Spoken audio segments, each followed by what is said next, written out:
Bon, alors, qu'est-ce qu'on a ici? Est-ce que tu peux nous expliquer quelle essence de bois On on a a? ici de l'érable ondulé du Québec, bien sûr. C'est Mhm. un érable qui est quand même, je dirais, très, très figuré pour dire un anglicisme, mais on voit les ondulations vraiment de la planche. C'est vraiment Ah, ah, très beau. intéressant. Peux-tu Ouais. m'expliquer comment ça s'est formé? T'expliquer comment c'est formé. Ben, Ouais, en c'est fait, textile. scientifiquement, je crois que ça n'a même pas été prouvé encore, mais on pense que c'est parce qu'il y a une compression dans la fibre quand l'arbre pousse. C'est souvent les arbres qui vont pousser dans des terrains qui sont plus rocailleux. Donc, quand Hmm. l'arbre pousse, ben, c'est ça, il y a une pression qui se fait sur la fibre, puis ça donne une espèce de petit serpentin dans la fibre, puis ça produit des effets en trois dimensions. Puis en fait, c'est le même bois qu'on utilise là, pour faire les violons, les contrebasses, les Hmm. instruments de musique fins. C'est un bois qui est très lumineux. En fond, on voit bien les effets de la lumière sur la fibre. Là. Bon, alors, tu veux mettre de... Qu'est-ce que tu veux mettre par-dessus en ce moment? Et en fait, je vais Bon. mettre la deuxième couche d'huile. C'est une huile dure. On appelle ça une huile dure universelle. C'est une Hmm. huile écologique. C'est vraiment c'est naturel. C'est ultra résistant. C'est écologique dans le sens qu'on peut revenir par la suite puis remettre d'autres couches d'huile sans être obligé de les ramener à la chambre à Hmm. peinture. Fait que c'est un fini qui est ultra durable, mais aussi qui, dans Ok. le temps, qui est facilement réparable. Donc c'est intéressant pour ça. Puis en fait, la quantité d'huile nécessaire pour faire le produit, le projet, en fait, c'est très peu. Puis on met Ok. des couches fines. Euh, mais par contre, c'est ça, c'est un fini qui est relativement dur parce qu'on peut même l'utiliser pour faire des planchers. Donc Mhm. pour des meubles, c'est intéressant.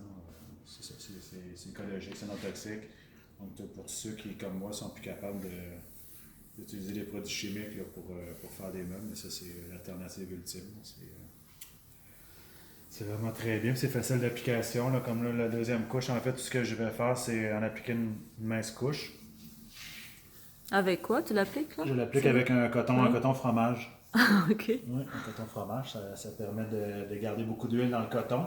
Ok. Parce qu'avec mettons Pinceau, pourquoi pas? un Pinceau. pinceau, non, c'est ça, ça va en déverser beaucoup trop. Ok. On va en gaspiller énormément, puis Ah, c'est ok, pas c'est ça. nécessaire. Ça, au moins, on peut la frotter parce qu'en fait, l'avantage de cette huile-là, ou l'avantage de la façon de faire, c'est de la chauffer pour Mhm. que ce soit plus durable. Donc, plus on la chauffe, plus elle est durable. Puis avec un coton fromage, au moins, on a un contact direct avec la surface. Puis on peut l'appliquer, j'en ai à peine mis, là, c'est avec un coton fromage, au moins, c'est ça, je peux garder une bonne quantité d'huile Ouais. pour faire le projet. De toute façon, Ça la rend plus, plus brillante, la surface? Ouais, c'est oui, ça? légèrement plus brillante, mais surtout plus résistante. Là. Ce que je vais faire, c'est Mm. que parce que c'est de l'érable ondulé, je vais être obligé d'en mettre au moins 4 couches parce qu'en fait, toutes les ondulations qu'on peut voir, mais il y a beaucoup de grains de boue dans la surface, puis que ça absorbe Ouais. énormément d'huile. Donc j'estime que 4 couches, ça va être nécessaire en fait pour. Ça sent bon aussi, là. Oui, ça sent bon, comme je mentionnais, c'est non toxique. Donc on peut faire ça dans un endroit. C'est presque comestible, là, je dirais. Ouais, presque. En fait, c'est ça, on peut le mettre sur des planches à découper, on peut le mettre, c'est alimentaire, Ah, on ok. peut l'utiliser là, pour. Moi, je pense que les gens vont être intéressés de savoir ça. Oui, mais en fait, c'est ça, c'est très durable comme produit, puis il n'y a pas de solvants dedans qui sont nocifs pour la santé.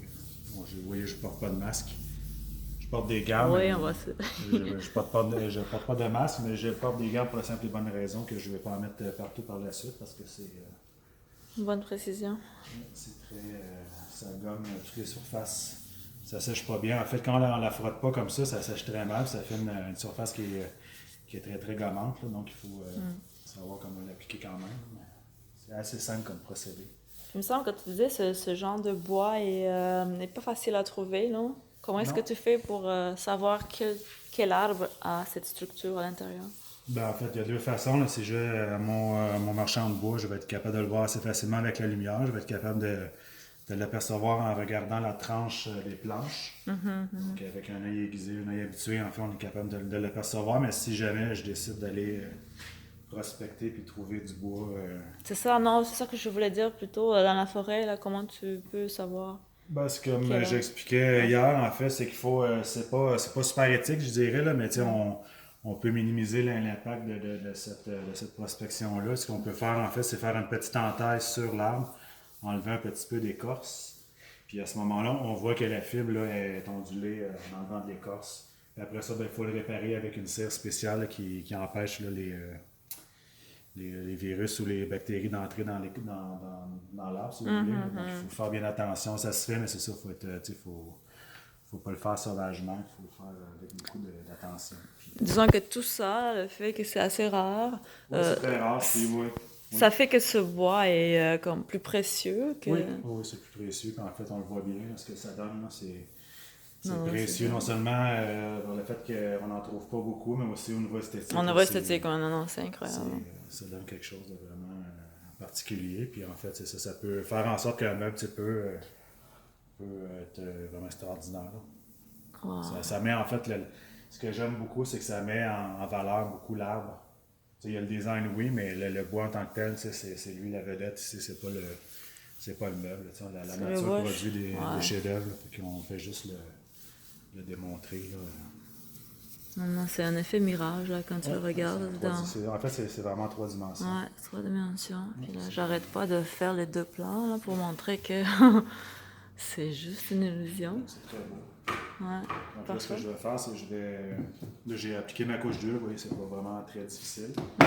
Encore une fois, la deuxième couche est très mince. Combien de temps il faut le laisser sécher? Là, je ne peux pas la laisser sécher. En fait, ce que je dois faire, c'est juste essuyer l'excédent. OK. Enlever un petit peu d'huile. Puis tout de suite après, ben là, je vais la polir avec une sableuse puis un espèce de... C'est un disque de ponçage, mais un disque de polissage spécial pour l'huile. Ce que ça va Attends, faire... je vais plus proche, ouais, OK. C'est comme un scotch-brite qu'on peut retrouver là, pour faire la vaisselle. OK. Mais c'est vraiment plus fin puis c'est fait pour polir. Puis ce que ça va faire en fait, c'est que parce que ça tourne puis parce que je le polis, ça va faire chauffer l'huile. Okay. Ça va faire en sorte en fait qu'elle va devenir beaucoup plus dure, beaucoup plus résistante. Si je le fais à la main, c'est quand même bien, mais avec ça, ça polit vraiment. Ça donne un lustre légèrement plus élevé. Mais vraiment, principalement, là, c'est pour faire en sorte que l'huile devienne vraiment plus dure. Ça va la polymériser. En fait. Comme nos dents, finalement, là, l'hygiéniste, quand il nous polie les dents. Oui, c'est ça, ça durcit la surface, puis ça fait en sorte que c'est beaucoup plus durable. Puis OK, on comprend le principe. OK, dans le fond, OK, tu vas faire du bruit, c'est ça? Oui, je vais faire un petit peu de bruit, c'est pas si pire que ça, là, mais quand même, puis c'est important, vous allez pouvoir le faire, mais c'est toujours dans le sens du grain, on finit toujours avec le sens du grain du bois de la fibre.